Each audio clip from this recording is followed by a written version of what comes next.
Harka fuuni daawwattootaa fi dhaggeeffattoota keenya nagaan keenya kabajaa fi jaalala bakka jirtan marattis nagaa qabu jechaa oduuwwan wayitaawaa yeroo kanaaf qopheeffanneen isinitti himaa dursa oduu ijoom. Irree fi gaachanni saba Oromoo waraanni bilisummaa Oromoo haleellaa jabaa raawwachuun biltiginnaa taa'uu fi ka'uu dhorkaa jiraachuun ifoome. Irree fi gaachana sabichaa kan ta'e waraanni bilisummaa Oromoo lixa Oromiyaatti injifannoo culuqaa galmeessuu ifoomseera. Bal'ina isaa qabanneerraa ni balballoomsina. Biltiginnaan diroonii gamtaa Imireetota Arabaa irraa galfatte haleellaa cimaa raawwachuu fi lubbuu namootaa galaafachuu itti fufe.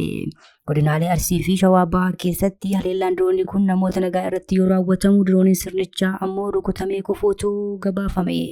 Dhimma kanatti gabaasa bal'aa qopheeffanneerra isin biraan geenya. Godina Wallagga Lixaa aanaa Boojii Dirmajiitti milishoonni mootummaa nama nagaa dhukaasanii lubbuu dabarsuun gabaafame.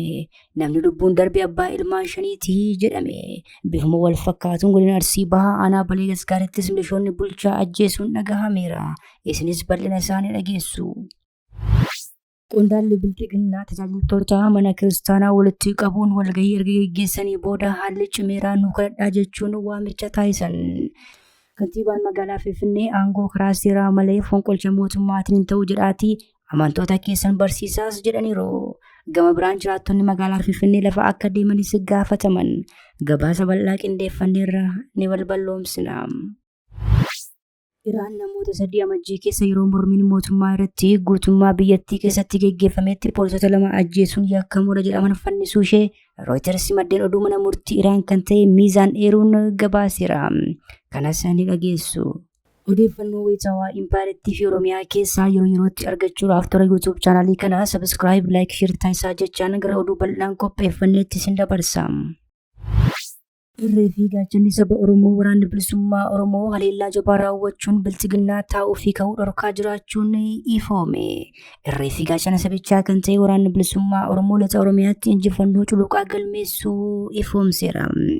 Biltiginnaan bari'uu dubbii wal faallessuu uumuun wayita uummata burjaajessaa jirutti waraanichi lola jabaa taasisaa jiruun injifannoo culuqaa galmeessuu fi milkii guddaan fuulduratti imalaa akka jiru ibseera.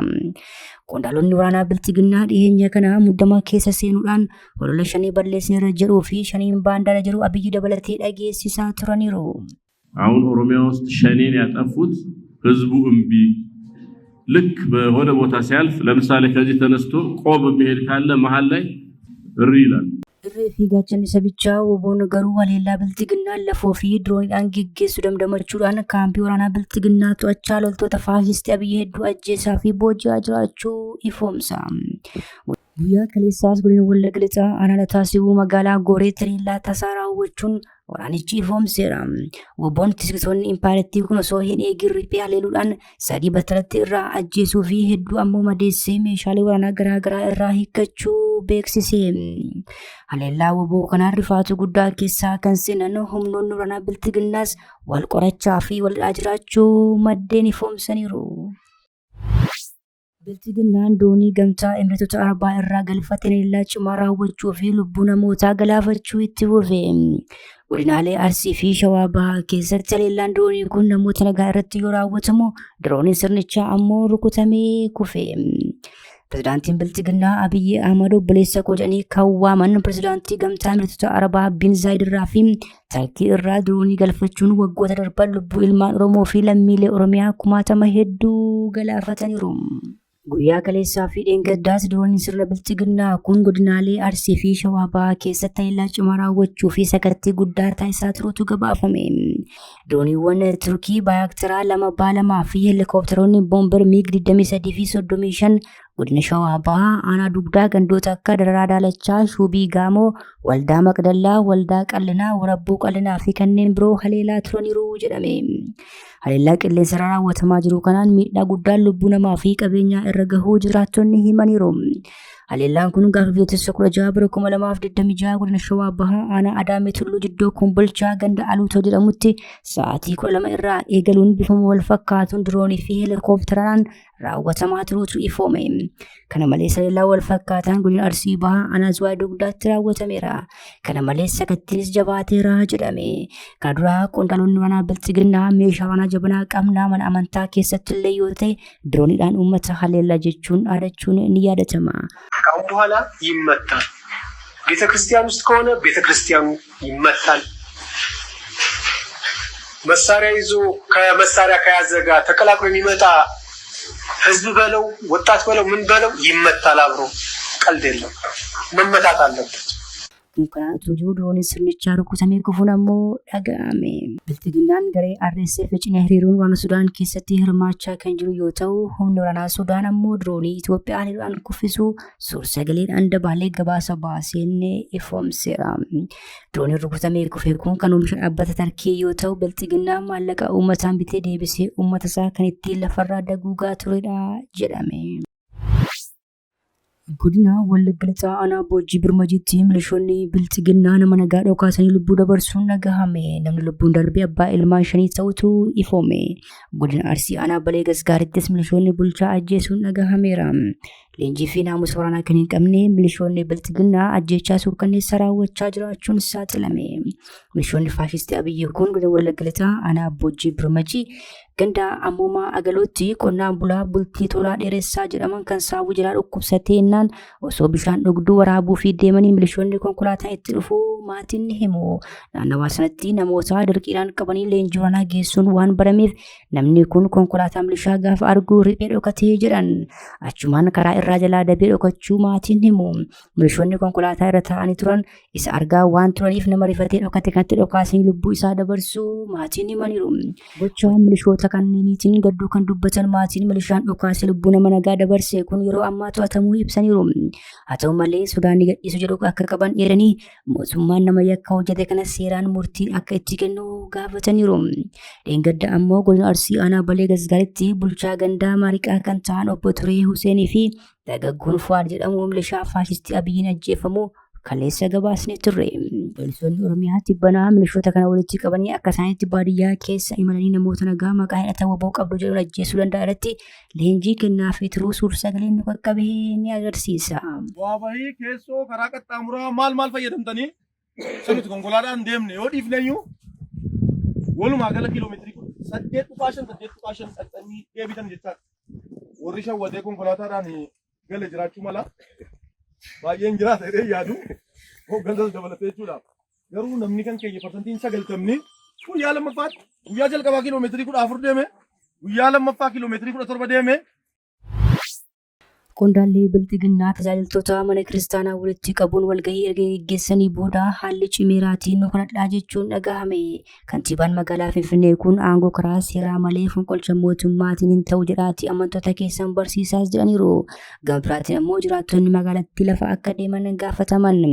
Biltiginnaan seektaroota garaagaraa irraa baajata hir'isuun impaayirtii keessatti waan gaggeessaa jiruuf meeshaalee waraanaa biyyoota bahaa giddu galeessaa irraa bitachaa kan ture yoo ta'u tibba darbe ammoo manneen amantii gibira akka kaffalan taasisuun dheekkamsa guddaa uumee ture. Keessumaa manni amantaa Ortodoksii Tawaahidoo Itoophiyaa gocha kana balaaleffachuun hawaasni dallanuu hordofee kantiibaan magaalaa Finfinnee Aadde Adaanech Abeebee qaamolee ilaallattuu waliin mari'achuun gibirri muramee ture yeroof akka adda citu ibsaniiru. Kantiibaan kun nuyi manneen kireeffaman irraa jenne malee buusii kurnoo fi kennaa irraa miti jechuunis dubbii isaanii sobaniiru. ቤተክርስቲያን ግብር ትከፍላለች እንዴ? ከመባ ከአስራት ከቤተክርስቲያኖቹ ሌሎች እጽዋቶች ከመሳሰሉት ግብር ጠይቀናል። እንዴት እንጠይቃለን? እንደዛ ሲዛባ ለምን ዝም ትላላችሁ? Kantiibaa dhumtii kun gaggeessota waldaa warra wangeelaa walitti qabuudhaan nu kadhadhaa jechuun ajaja dabarsaniiru.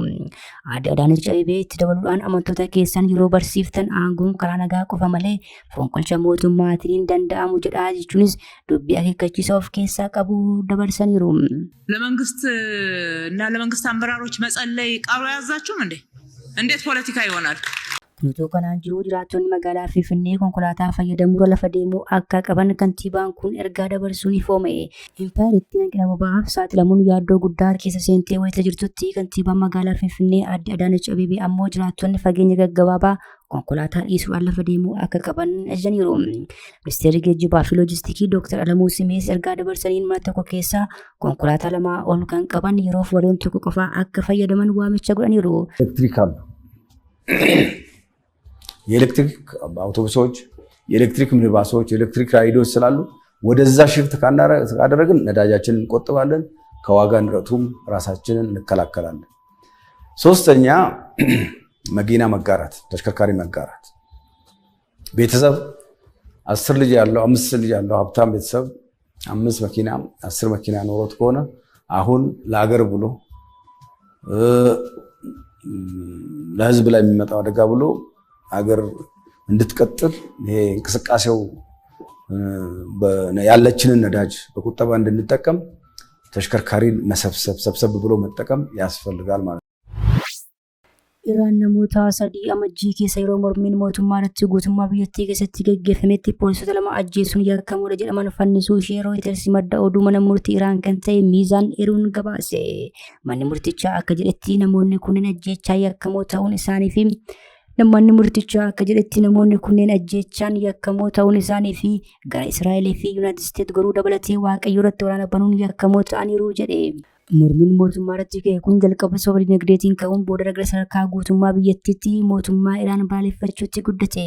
Akka madda oduu aktivistii mirgoota namummaa USA keessa jiru Hiraanaa jedhamutti yeroo mormiin kun gaggeeffamaa turetti namoonni 6,488 ajjeefamaniiru.